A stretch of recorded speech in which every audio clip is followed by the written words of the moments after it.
Friends, आज का हमारा टॉपिक है सीएसएस के अंदर।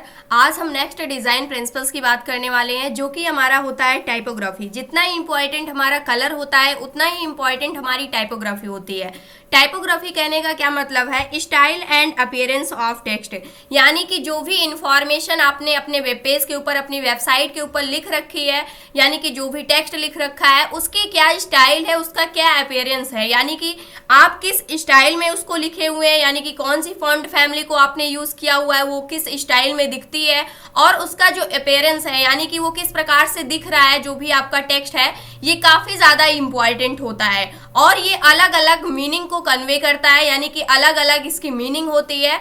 और इसी प्रकार से अगर हम देखते हैं कि जो भी आपने फॉन्ट को लिखा हुआ है वो कितना ज्यादा बोल्ड है, कितना ज्यादा लाइट है, कलर तो इम्पॉर्टेंट होता ही है, लेकिन आपने उसको कितना ज्यादा बोल्ड किया हुआ है, कितना ज्यादा लाइट किया हुआ है, और इसके अलावा उसके लिए आपने कौन सी फॉन्ट फैमिली को यूज किया हुआ है, ये सारी चीजें क्या होती हैं, काफी ज्यादा इंपॉर्टेंट होती हैं किसी भी वेबसाइट के लिए। जैसे आपने फॉन्ट का जो वेट है इसको लाइट किया हुआ है तो इसकी जो मीनिंग होगी वो अलग होगी। फॉन्ट का वेट आपने बढ़ा दिया यानी बोल्ड कर दिया है तो इसकी मीनिंग अलग होगी। अगर उसी के ऊपर आपने कलर को भी ऐड कर दिया है तो इसकी जो मीनिंग होगी ये क्या होगी, ये और भी ज्यादा क्या होगी, डिफरेंट होगी। तो इस प्रकार से जो हमारी टाइपोग्राफी होती है ये काफी ज्यादा इंपॉर्टेंट होती है, जैसे हमारा कलर इंपॉर्टेंट होता है हमारी वेबसाइट के लिए। अब इसके अलावा जब भी हम टाइपोग्राफी की बात करते हैं तो हमारे पास अलग अलग फॉन्ट फैमिली आती है।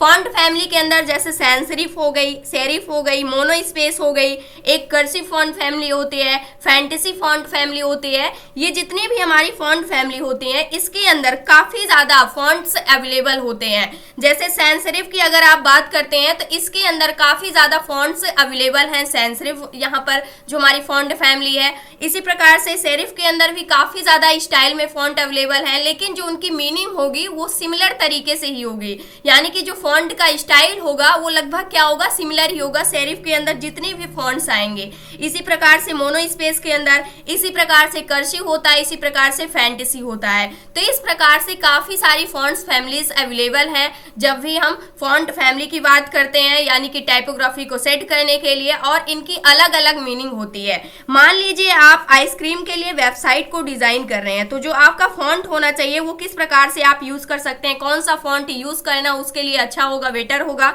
तो जैसे मान लीजिए हमने आइसक्रीम के लिए वेबसाइट को डिजाइन करना है तो इस कंडीशन पे जो फॉन्ट आपको यूज करना है वो कैसा होना चाहिए, कुछ फन सा दिखना चाहिए, क्योंकि जो आइसक्रीम होती है फनी जैसे होती है तो आपको फन सा यहाँ पर, या फिर फंकी फॉन्ट को आप यूज कर सकते हैं।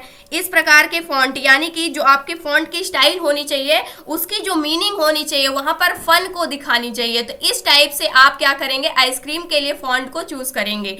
अब मान लीजिए म्यूजिशियम के लिए आपको वेबसाइट को डिजाइन करना है तो जो म्यूजिशियम होती है इसके लिए आपको ओल्ड सा फॉन्ट लेना होगा, यानी कि ऐसा फॉन्ट फैमिली को यूज करना है जो देखने में ओल्ड लगे या फिर विंटेज लगे। तो इस प्रकार से आपको फॉन्ट को यूज करना होगा। अब मान लीजिए आप अगर पोर्टफोलियो के लिए जब भी हम वेबसाइट को डिजाइन करेंगे तो उस कंडीशन पे जो हमारा फॉन्ट होना चाहिए वो प्रोफेशनल दिखना चाहिए। तो इसके लिए हम कैसे फॉन्ट को यूज करेंगे, जो प्रोफेशनल दिखेंगे। इसी प्रकार से ये हमारे म्यूजिशियम के लिए जो भी फॉन्ट होंगे वो कैसे दिखने चाहिए, ओल्ड दिखने चाहिए। जब भी हम आइसक्रीम के लिए वेबसाइट की बात करते हैं, जो हमारे फन फॉन्ट होते हैं, यानी कि जो फन की मीनिंग को दिखाते हैं, वो कौन कौन से फॉन्ट हो सकते हैं। जैसे हमारा फैंटेसी होता है, ये हमारी एक फॉन्ट फैमिली होती है जिसको हम यूज कर सकते हैं।